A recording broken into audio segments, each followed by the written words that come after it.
All right, so in this lesson, we're going to talk about fractions in decimal form. But before doing that, let's talk about fractions and rational numbers, set of rational numbers, okay?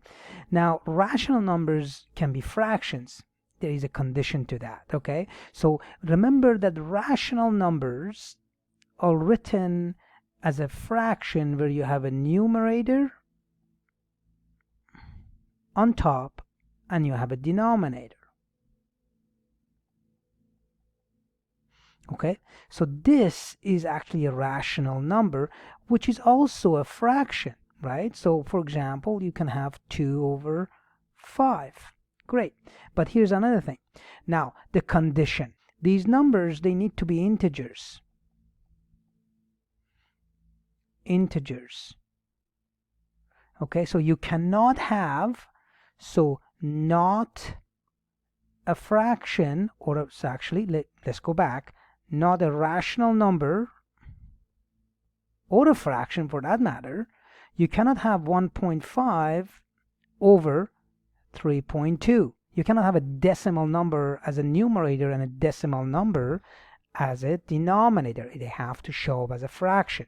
Now, when you do the division, which is 2 divided by 5, remember in the last lesson, we talked about that the fraction is another form of division. So when you do that division, so if I go to my calculator, so I'm going to open up a calculator right now. I'm not going to do the long division for you. So if I do 2, same as what we have written, 2 divided by 5, what do we get? We get 0.4. Okay, so let's analyze this. So if I'm dividing 2, let's go back to the question, 2 divided by 5, and we just used our calculator and we got 0.4. You notice that there are no numbers showing up after 0.4, and by default we say these numbers are all zeros, however many zeros you want to put in front of them. So that's actually 0.4000. We say in mathematics that this decimal number has a terminating decimal. That means it has a stop. The rest of the decimal digits, they're all 0. Now let's look at an example of 1/3. Okay, when you divide 1, so let me clear this. So I'm doing the calculator again. 1 divided by 3. Most of you guys know what that is.